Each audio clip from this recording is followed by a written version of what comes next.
So, good morning to everyone. So, today we will discuss about the electrostatics versus magnetostatics. Already हम लोग इसमें काफ़ी चीज़ें पढ़ चुके हैं, तो उसमें दोनों का कंपैरिजन देखेंगे कि इलेक्ट्रोस्टैटिक्स में कैसे इक्वेशन आती हैं और मैग्नेटोस्टैटिक्स में वही कैसे मॉडिफाई होती हैं। ठीक है, तो ये देखेंगे। इसके बाद फिर हम लोग बात करेंगे इलेक्ट्रोमैग्नेटिक इंडक्शन और इलेक्ट्रोडायनेमिक्स के। तो इनसे रिलेटेड जो भी इंटीग्रल फॉर्म, डिफरेंशियल फॉर्म होंगे, ये हम लोग डिस्कस करेंगे आज। ठीक है, तो ये कोर्स जो है ये एमआईसी सेमेस्टर 4 का है और केवल एमआईसी वाले बच्चे पढ़ेंगे पेपर 4 में। तो चलते हैं इलेक्ट्रोस्टैटिक्स में, देखते हैं इलेक्ट्रोस्टैटिक्स। यहाँ पे इसके साइड में मैंने मैग्नेटोस्टैटिक्स लिखता हूँ। तो इलेक्ट्रोस्टैटिक्स में जो हमारे इक्वेशंस थे वो क्या थे? डिफाइनिंग इक्वेशन फ्री स्पेस में और इन नॉर्मल। तो इन फ्री स्पेस तो जो हमारा डिफरेंशियल और इंटीग्रल फॉर्म था गॉस लॉ का, वो क्या था? Del dot E equal to rho by epsilon zero. ठीक है, दूसरा इक्वेशन था डेल डॉट डेल क्रॉस ई,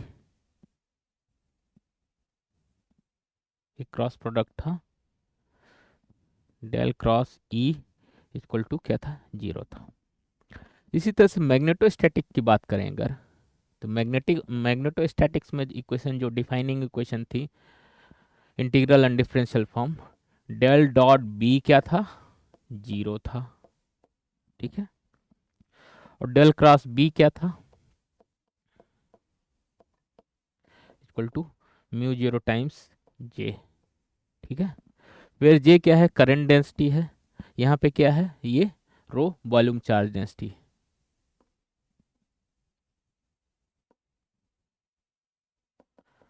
ठीक है, इसी तरह से अगर हम लोग डाइलेक्ट्रिक में देखते हैं, इन फ्री स्पेस में, इन इन डाइलेक्ट्रिक में क्या कैसे चेंज हो जाता था? इन डाइलेक्ट्रिक मटेरियल में, इन डाइलेक्ट्रिक्स में कैसे चेंज हो रहा था? डेल डॉट डी या सिग्मा, उसमें यूनिफॉर्म पोलराइजेशन के केस में सरफेस चार्ज डेंसिटी आता था और नॉन यूनिफॉर्म के केस में वॉल्यूम चार्ज डेंसिटी, तो या बाउंड चार्ज डेंसिटी। तो ये P dot N cap.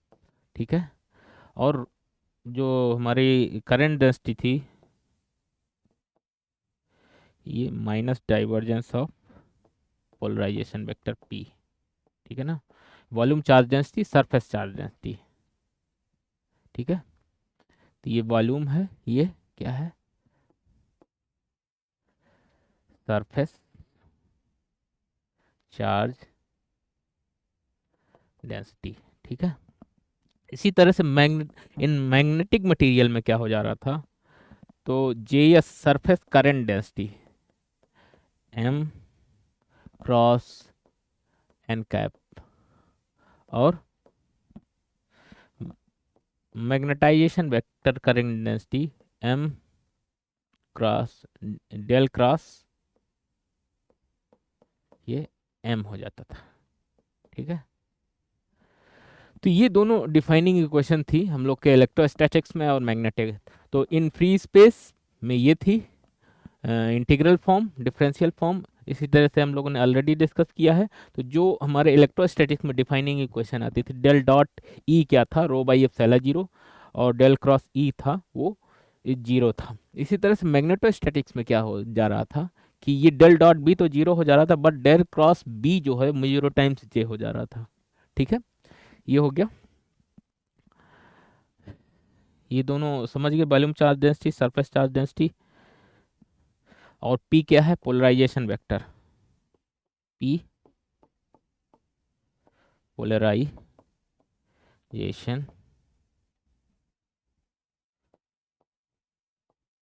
Vector. ठीक है, ये dipole moment per unit volume, या इसको dipole moment per unit volume. ठीक है, अब when we include the effect of magnetization, when we include the effect of polarization, polarization का अगर इफेक्ट हम लोग इंक्लूड करें तो जो इक्वेशन 1 है, the equation del cross del dot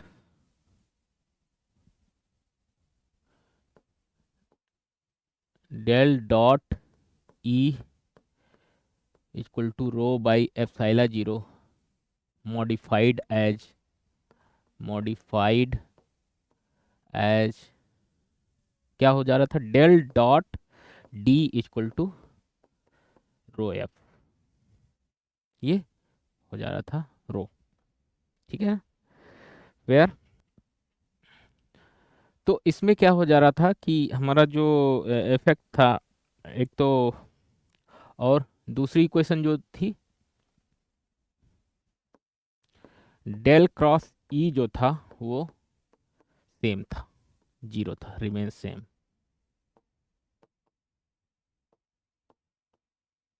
remain same.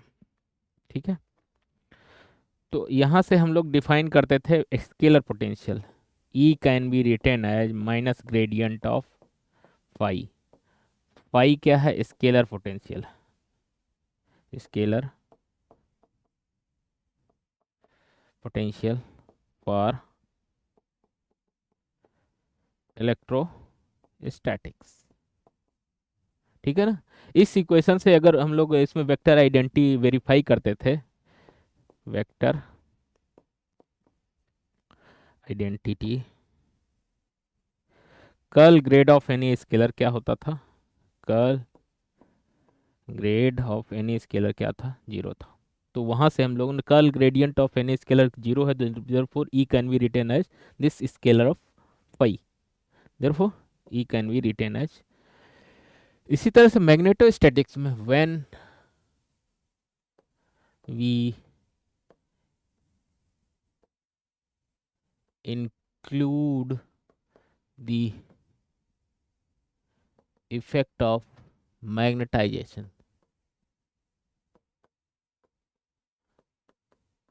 then del dot B तो सेम रहता था, बट डेल क्रॉस बी था वो चेंज हो रहा था, ये ये चेंज हो रहा था, जे प्लस जे एम, म्यू जीरो टाइम्स जे प्लस जे एम, या म्यू जीरो टाइम्स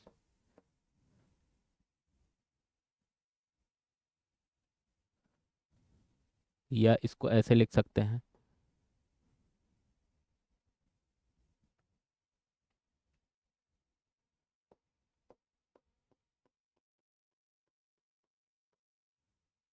या डेल क्रॉस एच जो था जे के बराबर हो जा रहा था।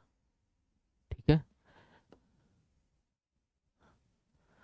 बट ये दोनों same, remain same.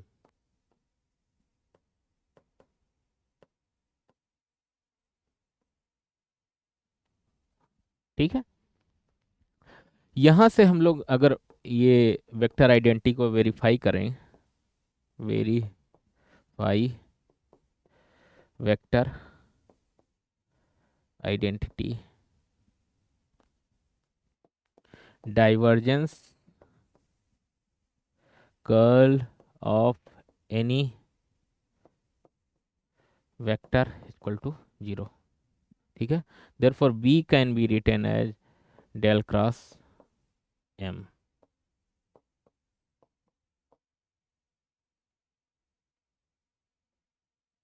Del cross M. ठीक है, यहाँ पे क्या था, del cross A sorry, del cross A जहाँ पे क्या था, वेक्टर पोटेंशियल फॉर मैग्नेटोस्टैटिक्स। ठीक है, अब हम लोग चलते हैं नेक्स्ट कि इनमें रिलेशन डी क्या था, वेयर डी क्या था, D equal to epsilon 0 E plus P. ये हम लोग ऑलरेडी कर चुके हैं, ठीक है ना। तो ये also, this is also known as, this is also known as relationship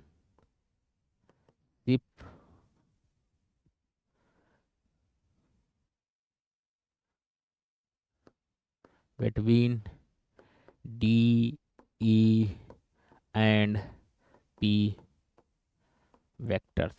तीन वेक्टर्स जो dielectric vector, electric vector and polarization, इनका ये रिलेशनशिप है, ठीक है ना। तो P इज प्रोपोर्शनल टू, तो क्या था, इलेक्ट्रिक फील्ड के पोलराइजेशन। अगर ये प्रोपोर्शनलिटी कांस्टेंट हटाएंगे तो एप्सिलॉन नॉट काई इंटू ई रखेंगे, P इक्वल टू, ठीक है। देयरफॉर अगर इस इक्वेशन में अगर रखेंगे तो D equal to epsilon not E plus P, P की जगह हम लोग अब ये रख देंगे epsilon not chi into E. तो एप्सिलॉन नॉट और ये ई कॉमन ले लीजिए,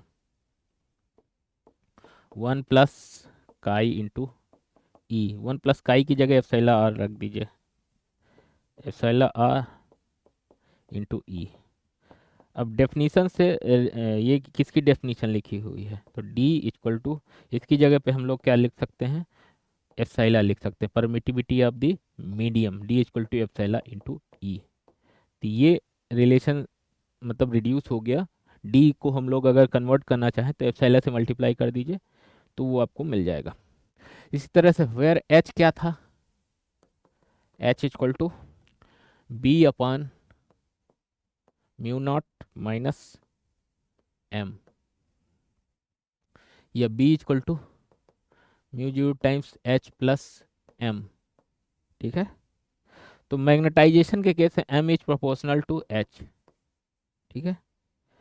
अब प्रोपोर्शनलिटी कांस्टेंट हटाएंगे तो काई एम इंटू एच रख देंगे, ठीक है ना। तो M की जगह हम लोग ये रख देंगे, तो B इक्वल टू क्या आ जाएगा, म्यू एच आ जाएगा, ठीक है।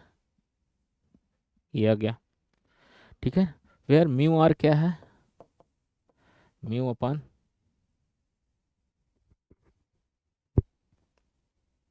म्यू नॉट, ठीक है, equal to 1 plus chi into M. इसी तरह से यहाँ पे epsilon R epsilon upon epsilon not, ठीक है, ये था। अब चलते हैं इलेक्ट्रोमैग्नेटिक इंडक्शन की बात करते हैं। इलेक्ट्रोमैग्नेटिक इंडक्शन, और इधर हम लोग इलेक्ट्रोडायनेमिक्स की बात करते हैं, electrodynamics, Ampere law, Ampere law. तो इंटीग्रल फॉर्म क्या था, integral form, integral E dot D L equal to minus D by D T of, flux को हम लोग बी डॉट डी एस लिख सकते हैं। इलेक्ट्रोमैग्नेटिक मतलब electric field and magnetic field दोनों का असर, ठीक है ना, ई डॉट डी एस, ठीक है। ये इंटीग्रल फॉर्म था। डिफरेंशियल फॉर्म का क्या था,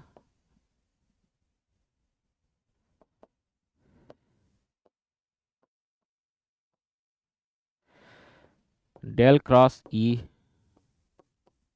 equal to minus del B upon del T था। इसी तरह से एम्पियर्स लॉ इलेक्ट्रोडायनेमिक्स में इंटीग्रल फॉर्म क्या था, integral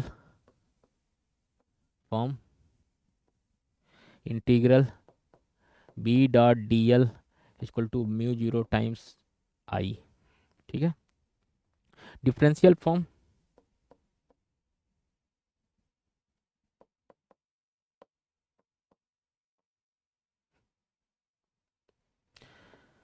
del cross B equal to mu zero times J. ठीक है ना, ये equation modify by Maxwell for time bearing field के लिए, time bearing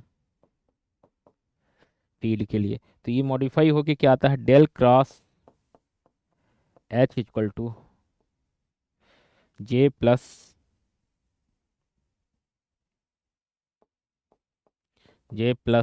del D upon del T. ठीक है, ये आता है।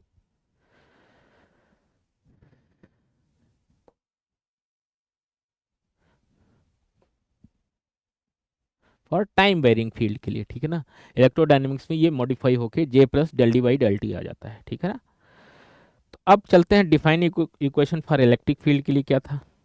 इसमें एक पॉइसन इक्वेशन आती है।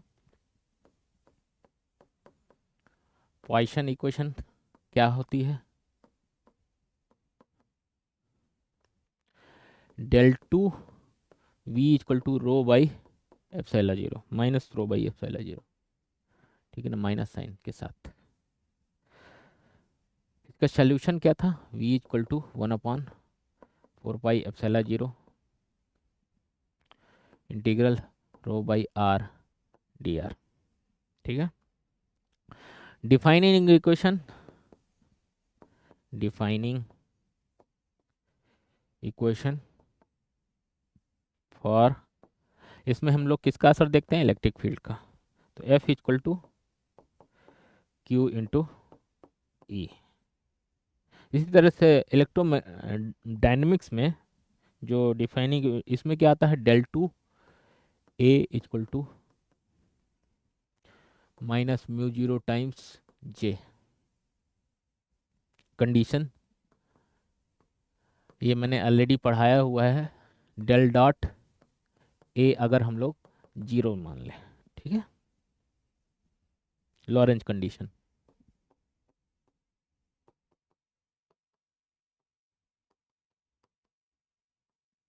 ठीक है, इसका सोल्यूशन क्या हो जाता था, A equal to mu zero upon 4 pi integral J by R D R. ठीक है, defining equation for force defining equation क्या थी, F equal to Q into V cross B. ठीक है, equal to I L cross B. ये दोनों valid है defining equation for electrodynamics में। अब चलते हैं, डिस्कस करते हैं बाउंड्री कंडीशन। नहीं, पहले यहीं पे हम लोग एनर्जी डेंसिटी भी हम लोग डिस्कस किए थे। एनर्जी डेंसिटी कितनी आती थी, एनर्जी डेंसिटी जिसको हम लोग डब्ल्यू से रिप्रेजेंट करते थे, हाफ डी डॉट ई या हाफ एप्सिलॉन ई स्क्वायर। इसी तरह से मैग्नेटिक एनर्जी डेंसिटी कितनी आती थी, W H equal to half B dot H या हाफ म्यू एच स्क्वायर। ठीक है, अब बाउंड्री कंडीशन, बाउंड्री कंडीशन। तो पहली कंडीशन, दो कंडीशन इससे आएंगी, इसमें बाउंड्री कंडीशन भी आएंगे।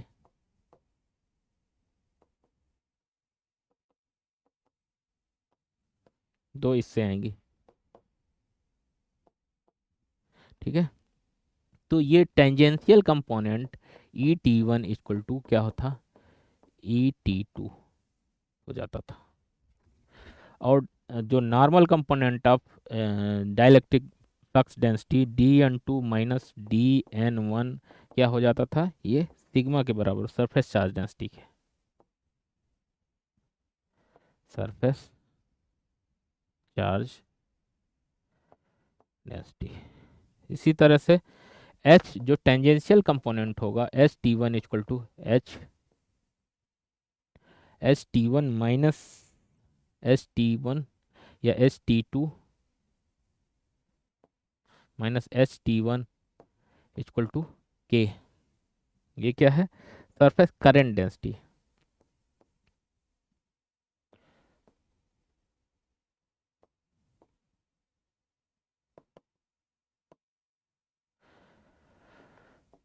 B N one equal to B N two हो जाता है। Normal component of magnetic flux density क्या होगा? वो दोनों बराबर होंगे। जबकि इलेक्ट्रिक का टेंजेंशियल कंपोनेंट और डी वेक्टर पोलराइजेशन के कारण आ रहा था, ये टेंजेंशियल कंपोनेंट क्या होंगे? दोनों इक्वल होंगे सरफेस पे। ये मान लिया कोई बाउंड्री है, ठीक है ना, यहाँ पे हम लोग बाउंड्री कंडीशन वन है, ये टू है, ठीक है ना। ठीक है, तो इसमें हम लोग डिफाइन करते हैं कि बाउंड्री कंडीशन इलेक्ट्रोस्टैटिक्स में कैसे चेंज होती हैं। तो टेंजेंशियल कंपोनेंट जो होगा वो क्या होगा? दोनों बराबर होंगे। जबकि नॉर्मल कंपोनेंट क्या होगा? अब डाइलेक्ट्रिक डेंसिटी का वो क्या होगा? Surface current density, surface charge density के बराबर होगा। यहाँ पे बाउंड्री कंडीशन जो वही वन टू अगर लगाएंगे तो S T one minus S T two minus S T one क्या हो जाएगा? ये के सरफेस करंट डेंसिटी के बराबर होगा। इसमें टेंजेंशियल कंपोनेंट जीरो नहीं होगा, इसमें जीरो हो जाएगा, और तो दोनों बराबर हो जाएंगे, ठीक है ना। तो ये हम लोग कंपैरिजन देख लिए आज किसका। अब चलते हैं मैक्सवेल इक्वेशन डिफाइन करते हैं। मैक्सवेल इक्वेशन, ठीक है।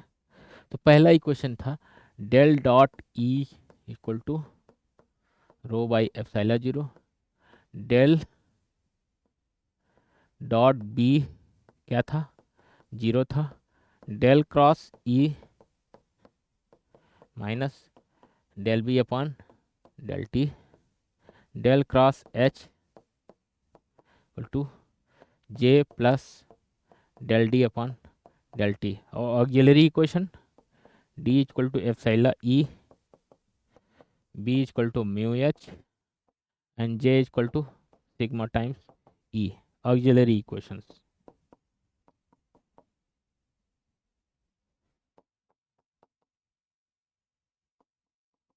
मतलब डी अगर दिया है तो ई पा सकते हो, बी दिया है तो एच पा सकते हो, जे दिया है तो ई पा सकते हो, जे इक्वल टू सिग्मा टाइम्स ई। तो ये इक्वेशन वन है, ये टू है, ये थ्री है, नो नो, ये टू है, ये थ्री है, और ये फोर। तो ये हमारी चार मैक्सवेल इक्वेशन, इलेक्ट्रोस्टैटिक्स और मैग्नेटोस्टैटिक्स से दोनों से मिला के ये चार इक्वेशन बनती है, तो इनको बोल देते हैं मैक्सवेल इक्वेशन, ठीक है ना। इनको ऑक्सिलरी इक्वेशंस मतलब हम लोग चेंज कर सकते हैं, ठीक है ना। तो आज हम लोग यहीं तक रखते हैं, और इसके आगे हम लोग नेक्स्ट क्लास में डिस्कस करेंगे। तो जस्ट क्विकली हम लोग जस्ट रिवाइज कर लेते हैं कि क्या क्या हम लोगों ने देखा आज। तो हम लोगों ने स्टार्ट किया इलेक्ट्रोस्टैटिक्स से। इलेक्ट्रोस्टैटिक्स में ऑलरेडी हम लोग पढ़ चुके हैं Gauss law, integral and differential form, ठीक है। तो इंटीग्रल फॉर्म में हम लोगों ने देखा कि जो डिफरेंशियल फॉर्म था del dot E equal to rho by epsilon zero आता था। और अगर डायलैक्ट्रिक में अगर देखते हैं तो डायलैक्ट्रिक में जो हमारी डिफाइनिंग इक्वेशन थी सरफेस चार्ज डेंसिटी और सरफेस वॉल्यूम चार्ज डेंसिटी, ठीक है ना। तो यूनिफॉर्म अगर पोलराइजेशन हो रहा है डायलैक्ट्रिक मटेरियल का तो ये आती है सरफेस चार्ज डेंसिटी, ठीक है ना। अगर नॉन यूनिफॉर्म के केस में क्या आ रहा था? वॉल्यूम चार्ज डेंसिटी आ रही थी minus divergence of P. P क्या था? पोलराइजेशन वेक्टर था। इसी तरह से मैग्नेटोस्टैटिक्स में हम लोग पा रहे थे कि डेल डॉट बी तो जीरो था, पर डेल क्रॉस बी जो है म्यू जीरो टाइम्स जे के बराबर हो जाता था। इसी तरह से डिफाइनिंग इक्वेशन ये दोनों थी, जे एस सरफेस करंट डेंसिटी और ये वॉल्यूम करंट डेंसिटी, ठीक है। तो दोनों ये डिफाइनिंग इक्वेशन थी। इसी तरह से अब चलते हैं when we include the effect of polarization. तो ये इक्वेशन जो पहली थी वो कैसे मॉडिफाई होती है? Del dot E modified as del dot D equal to rho, फिर डी क्या है आगे बताएंगे। एंड दूसरी इक्वेशन जो थी डेल क्रॉस ई जो है वो रिमेन सेम थी। इसी तरह से मैग्नेटाइजेशन का जब इफेक्ट देखते हैं तो del dot B equal to zero remain same था, बल डेल क्रॉस बी जो है वो मॉडिफाई होकर del cross H equal to J J हो जाती थी, ठीक है ना। तो इससे हम लोग फिर डिफाइन किए थे कि स्केलर पोटेंशियल इलेक्ट्रोस्टैटिक्स के केस में और मैग्नेटोस्टैटिक्स के केस में हम लोगों ने वेक्टर पोटेंशियल को डिफाइन किया। तो वेक्टर पोटेंशियल में बी इक्वल टू क्या आ रहा था? डेल क्रॉस ए, जहाँ पे ए क्या था, वेक्टर पोटेंशियल था। इसी तरह से इलेक्ट्रोस्टैटिक्स में हम लोगों ने curl gradient of any scalar quantity की क्या होती है, जीरो होती है, तो उसको हम लोग ने डिफाइन किया इलेक्ट्रिक फील्ड यहाँ से। तो इलेक्ट्रिक फील्ड की जो वो आई वैल्यू आई, E can be written as minus gradient of phi and B can be written as del cross A, मतलब कर्ल ऑफ दिस वेक्टर। ठीक है। नेक्स्ट हम लोगों ने देखा कि इनमें रिलेशनशिप क्या है, कि डी वेक्टर और E vector and P vector ये आपस में रिलेटेड हैं। तो जो हम लोगों ने पिछला मॉडिफाई किया, तो D equal to epsilon not E plus P. अगर पी को हम लोग पोलराइजेशन ले रहे हैं, तो पोलराइजेशन को अगर लिखेंगे पी इज प्रोपोर्शनल टू क्या होता है, ई इलेक्ट्रिक फील्ड के होता है। तो अगर ये प्रोपोर्शनलिटी कांस्टेंट हटाएंगे तो एक कोई कांस्टेंट रखना पड़ेगा, तो ये दोनों कांस्टेंट एक साथ रखेंगे, क्योंकि ये डायमेंशनलेस क्वांटिटी है तो कोई फर्क नहीं पड़ेगा। इसलिए इसको थोड़ा सा सिंप्लीफाई करेंगे तो डी इक्वल टू एप्सिलॉन ई आता है। तो मतलब डी को हम लोग ई में कन्वर्ट कर सकते हैं या ई को डी में कन्वर्ट कर सकते हैं। ठीक है। इसी को हम लोग मैक्सवेल इक्वेशन में ऑक्सिलरी इक्वेशन बोल देते हैं। ठीक है। इसी तरह से मैग्नेटाइजेशन में ये चेंज हो रहा था, H equal to B upon mu not minus M हो रहा था। ठीक है ना। जहाँ पे बी क्या था, बी इक्वल टू हो जाएगा mu not H plus M. M क्या था, M is directly proportional to H था। ठीक है। तो एम के ये प्रोपोर्शनलिटी कांस्टेंट हटाएंगे तो काई एम रखेंगे, इसको थोड़ा सा सिंप्लीफाई करेंगे जैसे वो मैंने किया, तो B equal to mu H आ जाएगा। ठीक है ना। जहाँ पे म्यू आर क्या था, रिलेटिव परमिटिविटी है, म्यू क्या था, परमिएबिलिटी ऑफ द मीडियम था, ये फ्री स्पेस की, इसकी वैल्यू 4 पाई इंटू 10⁻⁻7 हेनरी पर मीटर स्क्वायर होती है। ठीक है। इसी तरह से एप्सिलॉन नॉट की वैल्यू 8.85 इंटू 10⁻⁻12 कूलम स्क्वायर पर न्यूटन मीटर स्क्वायर होती है। ठीक है ना। तो ये कांस्टेंट है फ्री स्पेस के लिए, ये हमेशा मतलब चेंज नहीं होते हैं ये। तो ये हम लोगों ने इलेक्ट्रोस्टैटिक्स और मैग्नेटोस्टैटिक्स में देखा। अब चलते हैं इलेक्ट्रोडायनेमिक्स में। इलेक्ट्रोडायनेमिक्स और इलेक्ट्रोमैग्नेटिक इंडक्शन। तो इलेक्ट्रोमैग्नेटिक इंडक्शन का मतलब उसमें दोनों फील्ड आ गई, इलेक्ट्रिक फील्ड भी आ गए और मैग्नेटिक फील्ड। तो दोनों का इंटीग्रल फॉर्म और डिफरेंशियल फॉर्म यहाँ पे integral E dot D L equal to minus D by D T integral B. ये एक्चुअली फ्लक्स है, integral E dot D L क्या हो जाता है, ये rate of change of flux D phi by D T, यही तो है माइनस। अब फाई की जगह क्या लिख सकते हो, integral E dot D S. तो यहाँ डायरेक्ट मैंने लिख दिया है ये। ठीक है। और डिफरेंशियल फॉर्म इसी का क्या आ जाता है, del cross E equal to minus del B upon del T. ठीक है। इसी तरह से इलेक्ट्रोडायनेमिक्स में अगर बात करें, एम्पियर लॉ जो होता है, तो integral form E B dot D L क्या हो जाता था, म्यू जीरो टाइम्स आई, और इसी का differential form del cross B जो है म्यू जीरो टाइम्स जे हो जा रहा था। तो ये इक्वेशन को मैक्सवेल ने मॉडिफाई किया फॉर टाइम वेरिंग फील्ड के लिए, क्योंकि इसमें टाइम डिपेंडेंट इन्वॉल्व नहीं है, इसलिए इसमें थोड़ा सा मॉडिफाई करके तो उसने मैक्सवेल ने तो इसको टाइम वेरिंग बनाया। टाइम वेरिंग के लिए क्या होता है, del cross H equal to J plus del D upon del T, यहाँ पे टाइम डिपेंडेंस आ गया। ठीक है ना। तो ये इक्वेशन मॉडिफाई होके ये आ जाती है जब मैक्सवेल ने मॉडिफाई किया। इसके बाद फिर हम लोगों ने देखा पॉइसन इक्वेशन इलेक्ट्रोस्टैटिक के केस में। इसी तरह से मैग्नेटोस्टैटिक के केस में del two A equal to mu zero times J हो जा रहा था माइनस साइन के साथ। ठीक है ना। इसका सोल्यूशन यहाँ पे लिखा हुआ है, ये दोनों इलेक्ट्रोस्टैटिक्स में और मैग्नेटोस्टैटिक्स में।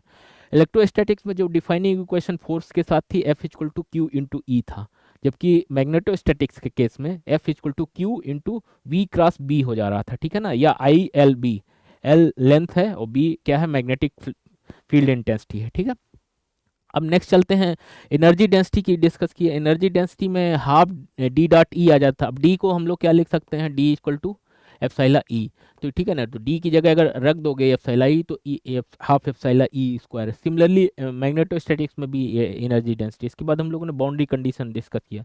तो दो बाउंड्री कंडीशन जो आएंगी वो इलेक्ट्रोस्टैटिक्स से आएंगी, दो मैग्नेटोस्टैटिक, टोटल 4 बाउंड्री कंडीशन होंगी। ठीक है ना। तो टेंजेंशियल कंपोनेंट जो होता है इलेक्ट्रिक फील्ड का, वो दोनों इक्वल होते हैं, जबकि नॉर्मल कंपोनेंट जो होगा वो surface current, surface charge density के बराबर होगा। इसी तरह से मैग्नेटोस्टैटिक्स में जो टेंजेंशियल कंपोनेंट होगा वो जीरो नहीं होगा। ठीक है ना। वो सरफेस करंट डेंसिटी के बराबर होगा, जबकि नॉर्मल कंपोनेंट उसका बराबर हो जाता है। ठीक है ना।